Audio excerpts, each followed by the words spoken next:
తిరిగి BCN news కి స్వాగతం.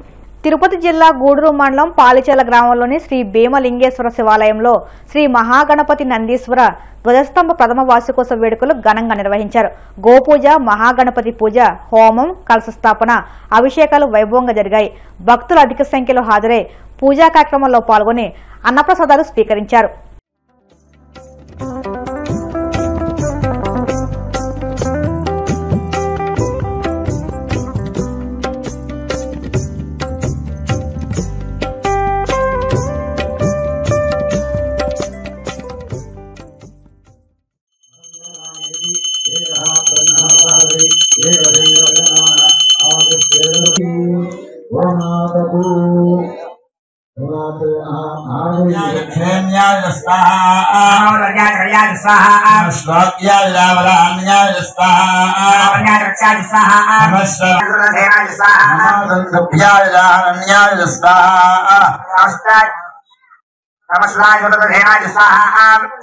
नमो कृष्णवे ब्रह्मराय स्वाहा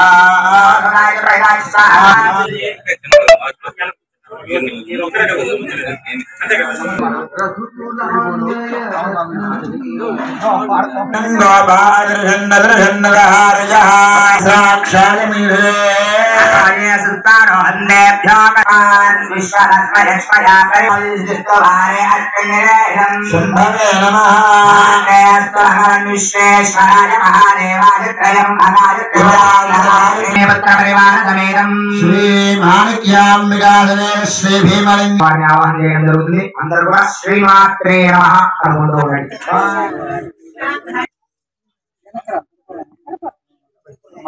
ఆ చేతుల్లో ఏమైనా పక్కన పెట్టేసుకోండి.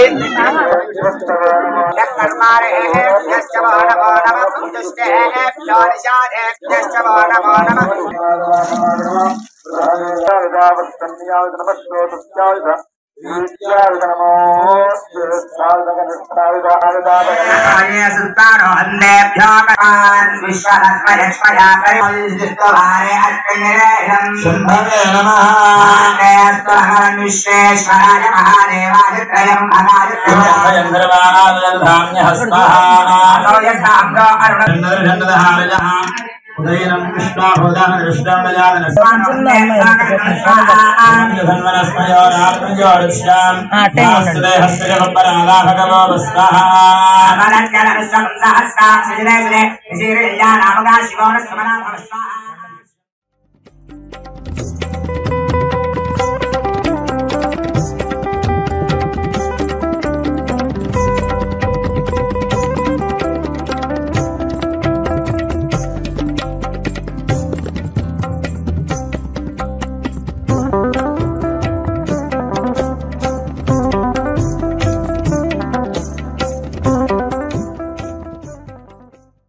రాష్ట్రంలో వైసీపీ అధినేత వైఎస్ జగన్ గేమ్ చేంజర్ గా ఉంటే ప్రస్తుత ముఖ్యమంత్రి వాటికి పేర్లు మార్చి నేమ్ చేంజర్ గా మిగిలిపోయారని వైసీపీ నాయకులు విమర్శించారు.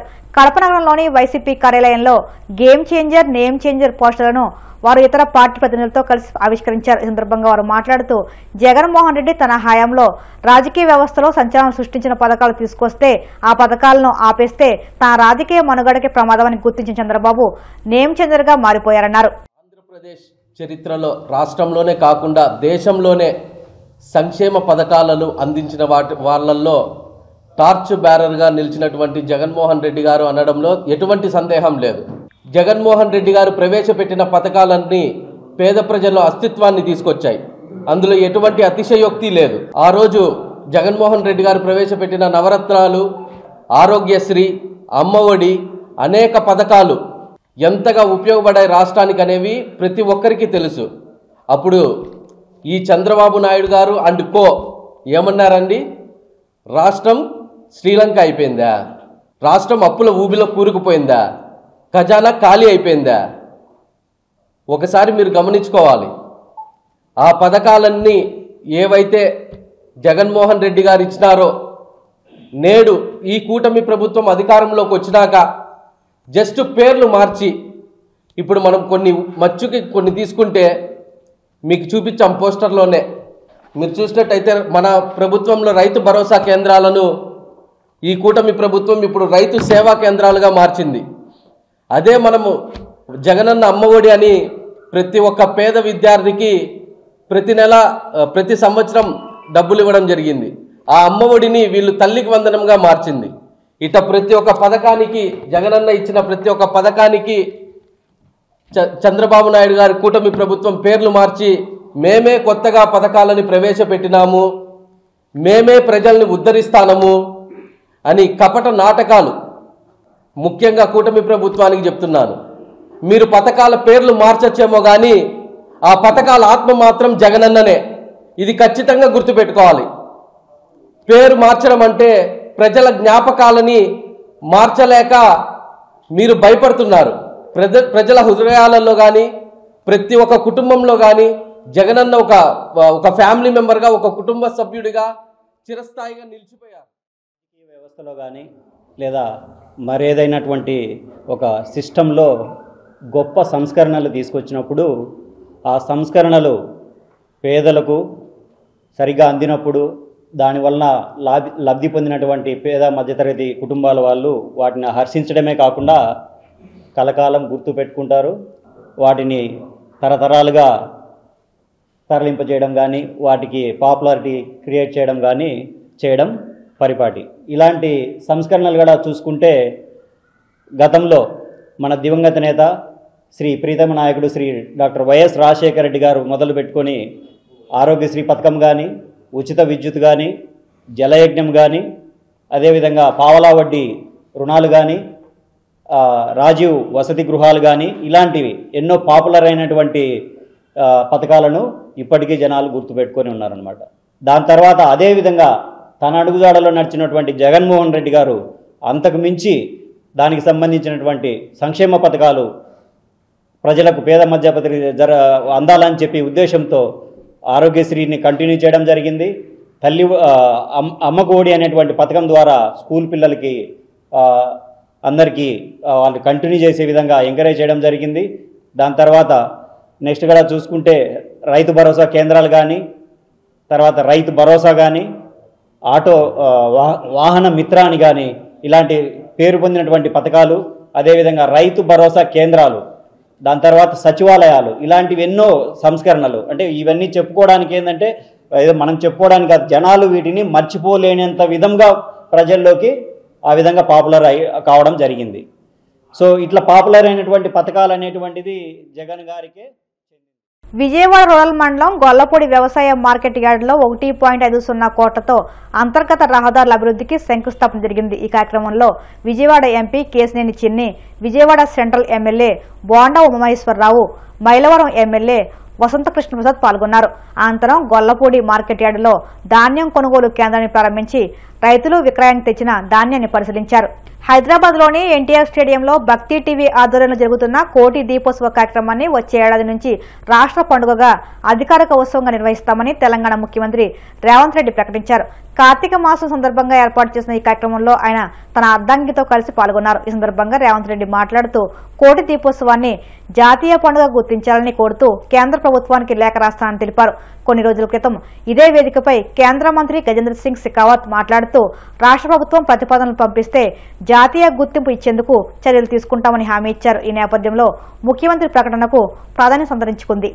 భక్తులందరికీ తెలంగాణ రాష్ట్ర ప్రభుత్వం తరఫున ఈ కార్యక్రమం 14 సంవత్సరాలు పూర్తి చేసుకున్న సందర్భంలో కోట్లాది మంది భక్తులకు, ముఖ్యంగా భక్తి టీవీ భారతదేశంలోనే అత్యధికంగా భక్తులు వీక్షించే ఛానల్గా రాణించడం, ఉత్తరాది ఛానల్స్ను కూడా కాదని ఈనాడు భక్తి టీవీ భక్తుల యొక్క మన్ననలు పొందడం మనస్ఫూర్తిగా యాజమాన్యాన్ని నేను అభినందిస్తున్నా. ఈ సందర్భంగా ఈ కార్యక్రమాన్ని రాష్ట్ర ప్రభుత్వ పండుగగా గుర్తించి వచ్చే సంవత్సరం నుంచి తెలంగాణ రాష్ట్ర ప్రభుత్వం అధికారిక ఉత్సవంగా దీనికి గుర్తింపునిచ్చి హోదానివ్వడానికి ఈనాడు మీ అందరికీ తెలియజేయడానికి నేను సంతోషిస్తున్నాను. దీన్ని జాతీయ పండుగగా గుర్తించాలి. జాతీయ స్థాయిలో భక్తులందరికీ ఎన్టీఆర్ స్టేడియంలో ఈనాడు రచనా టీవీ యాజమాన్యం ముఖ్యంగా నరేంద్ర చౌదరి గారి దంపతులు నిర్వహిస్తున్న ఈ కార్యక్రమం జాతీయ స్థాయిలో గుర్తింపు రావాలి, కేంద్ర ప్రభుత్వం కూడా జాతీయ పండుగగా గుర్తింపునివ్వాలి అని తెలంగాణ రాష్ట్ర ప్రభుత్వం తరఫున దేశ ప్రధానమంత్రి నరేంద్ర మోడీ గారికి లేఖ రాయడం జరుగుతుందని చెప్తే భక్తులందరికీ నేను తెలియజేస్తున్నాను. వార్తలు ముగించే ముందు ముఖ్యాంశాలు మరొక్కసారి. తాడేపల్లి సమీపంలోని నులకపేట పోలీస్ ఫైరింగ్ రేంజ్ లో తుపాకీ పట్టిన పవన్ కళ్యాణ్ తన గ్లాక్ 0.45 పిస్టల్తో ఫైరింగ్ ప్రాక్టీస్ చేసిన ఉప ముఖ్యమంత్రి. బీహార్ ఎన్నికల ప్రచారంలో పాల్గొన్న మంత్రి నారా లోకేష్ అభివృద్ధికి డబుల్ ఇంజన్ ప్రభుత్వం ఎంతో అవసరమని వ్యాఖ్య. టీడీపీ నాయకులు కురుబలను వరుసపెట్టి నరికి చంపుతున్నారన్న మాజీ మంత్రి గోరంట్ల మాధవ్ కూటమి ప్రభుత్వంలో కురుబ కులస్తులకు రక్షణ లేదని ఆగ్రహం. కోటి దీపోత్సవ కార్యక్రమాన్ని వచ్చే ఏడాది నుంచి అధికారికంగా నిర్వహిస్తామన్న తెలంగాణ సీఎం రేవంత్ రెడ్డి జాతీయ పండుగగా గుర్తించాలని కేంద్రానికి లేఖ రాస్తానని వెల్లడి. ఈ వార్తలు ఇంతలో సమాప్తం. మరిన్ని వార్తల కోసం BCN digital YouTube channel, Facebook పేజీని ఫాలో అవ్వండి. అప్డేట్ వార్తల కోసం ప్లీజ్ సబ్స్క్రైబ్.